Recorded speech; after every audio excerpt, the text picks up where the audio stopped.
I spotted 137 Cosmere references in the last medal, the last book of Mistborn Era 2. But it's not only that, because just the word Cosmere appeared 32 times in this book, and if you compare this with the last book of this saga, Lands of Morning, it only appeared 5 times, which it's wild. But if we compare that also with the last book that we have from Stormlight Archive, Rhythm of War, we only saw that word referenced 17 times. Therefore, The Lost Medal is the most Cosmere-aware book ever written by Brandon Sanderson, and I really enjoyed it. But I think that if you are not able to pick up these different elements of the Cosmere, your enjoyment of the book, it's not going to be even as good. Therefore, I've taken those notes and I've categorized them in different buckets. Of course, there were elements that were repeated multiple times, but what we will see today, it's those references ranging from the references that we have for the overall Cosmere and, you know,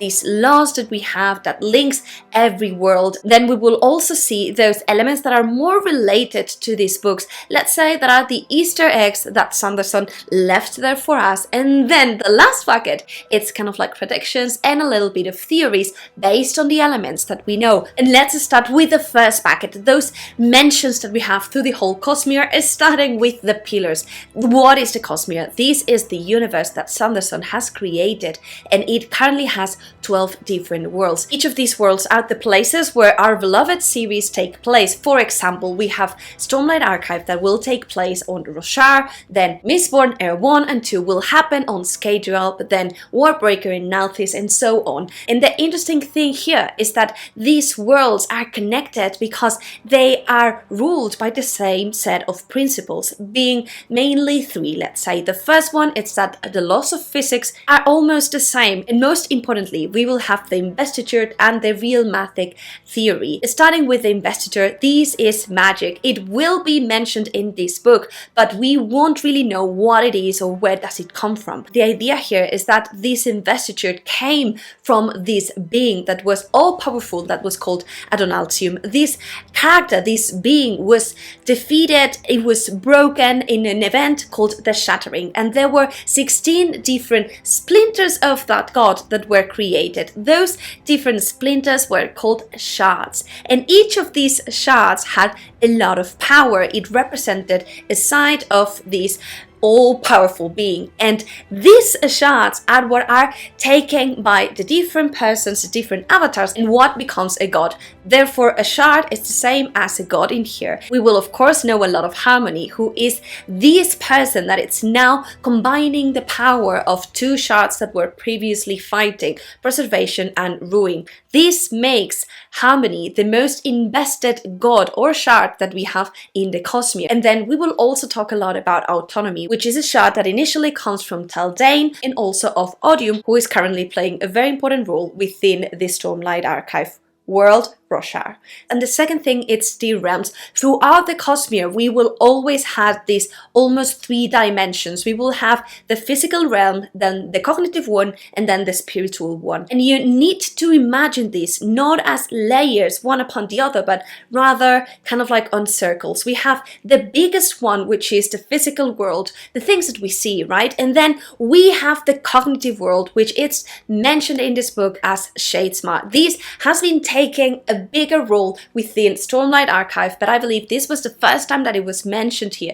Let me know down below in the comments if this is true. But the thing with the cognitive realm is that it's only about concepts, and it needs someone to imagine, to conceptualize something within the physical realm in order to appear there. And as a result, this cognitive realm, it's way smaller because these vast spaces, sea, desert, space, are not conceptualized, thought about as itself. This means that if you go to Shadesmar, you are able to travel and go to different places way easily, right? Like, it's a shortcut. And there are this group of people called the Worldhoppers that are really using this way of going into Shadesmar and then traveling to other planets, and they are jumping through different places. The most prominent one is Hoyt, who appears in every Sanderson book. But we will have others, and they are able to do this because they are what it's called a perpendicularity. Imagine this as a gate. Imagine that the different realms has gates, and you can connect those dots, so you can enter through a perpendicularity to Shadesmar and then move and then go to that gate that other planet has and just be there, right? The key for these perpendicularities to happen is that there needs to be a place where there's a lot of investiture, a lot of magic. And that's why we see in this book that there's this pool full of investiture that is glowing and that is acting as a gate of these golden and red creatures to come into this world, right? Like they are in Shadesmar waiting. And now that we know that, I think it's important to know the timeline, because the first thing that happens that we know about in this Cosmere is whatever happens in White Sun, which is Taldane, actually the world of autonomy, the shard that we will discuss in this book. Then we have Elantris as well as the Emperor's Soul. Then the events of Mistborn Era 1 happens. Then Warbreaker, then Stormlight Archive Era 1, meaning books 1 to 5, just remember we're in book 4 at the moment,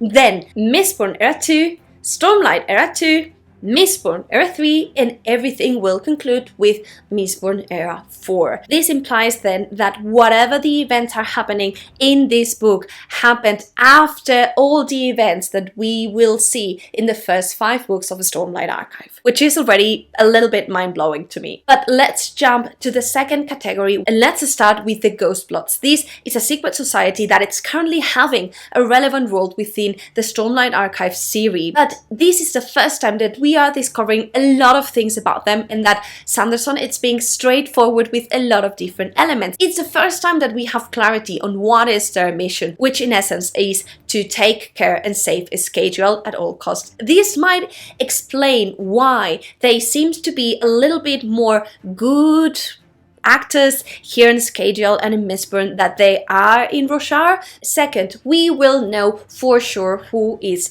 its leader, which is Kelsier. As of now, we have been referred to Kelsier in other books as the Survivor, also the Lord of the Scars and Thedakar. But now it's for the first time when it's really explicit that it's Kelsier, and even we will have a point of view of Kelsier at the end, which I thought it was incredible. Then we will also see other characters doing a little bit of a cameo. We will have Moonlight, who is this character that has a pretty prominent role within our band, and she is actually shy from the Emperor's Soul, therefore living in Cell originally. I at the beginning thought she might be Shallan, but there was a time when she started doing her magic, which in this case it's the forging, this is stamping. And she actually ended up calling herself Shy, so mystery solved. The very cool thing here is that she changed herself to be an Elantrian god. Then codenames are silly, it's actually Kaisi, who is a relative from one of the main characters that we have in Elantris, Sarene. And something that it's not as clear, but that has a lot of us in Reddit thinking about it, is that it seems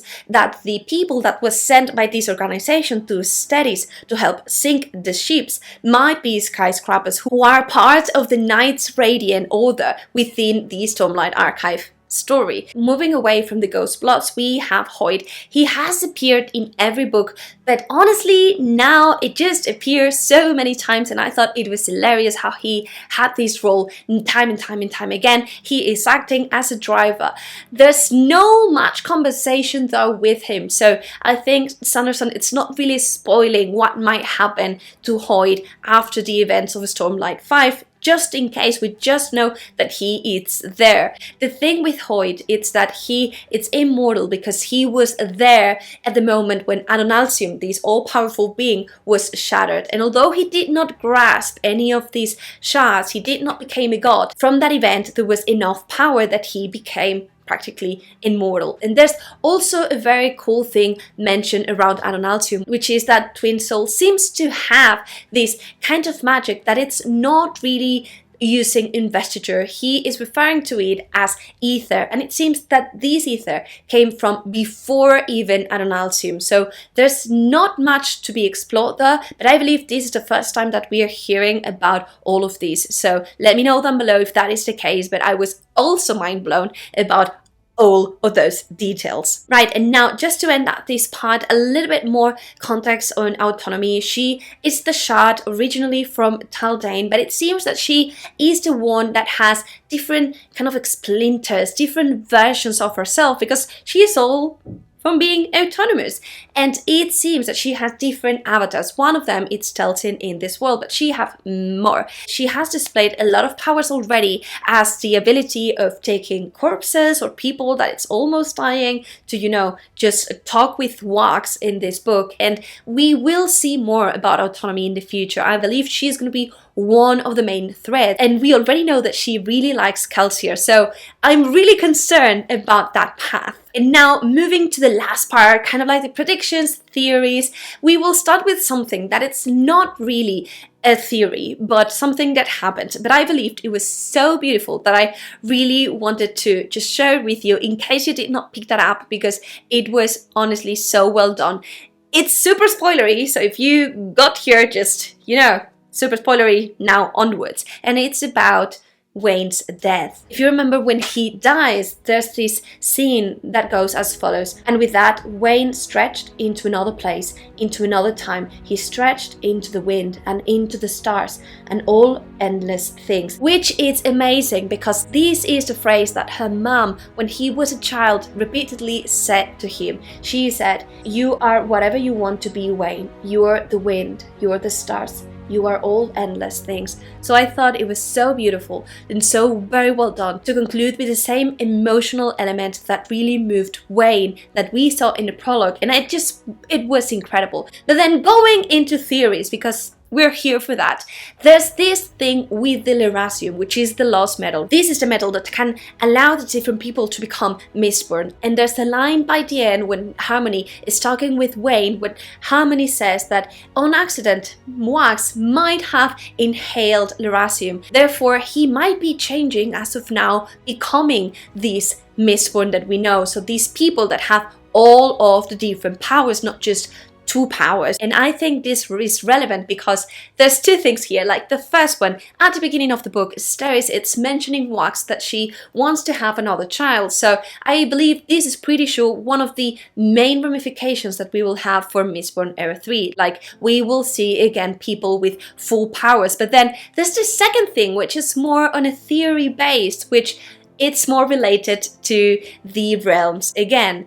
It seems that now, if Wax is indeed a Mistborn, his identity, his spiritual identity might has changed. And as a result, this identity that connects the different families might also pass to Max, his son. And then the other line of thought, I really believe that Mistborn Era 3 is going to be all about Harmony versus Kelsier versus Discord. Harmony, it's concealing different things, and that he is changing. We have seen this, right, throughout the book, and it might be because his other essence, Discord, might be taking a more power, and this might imply that the things will go more towards ruin maybe. And I will link here a video where I go through more detail towards the Cosmeres.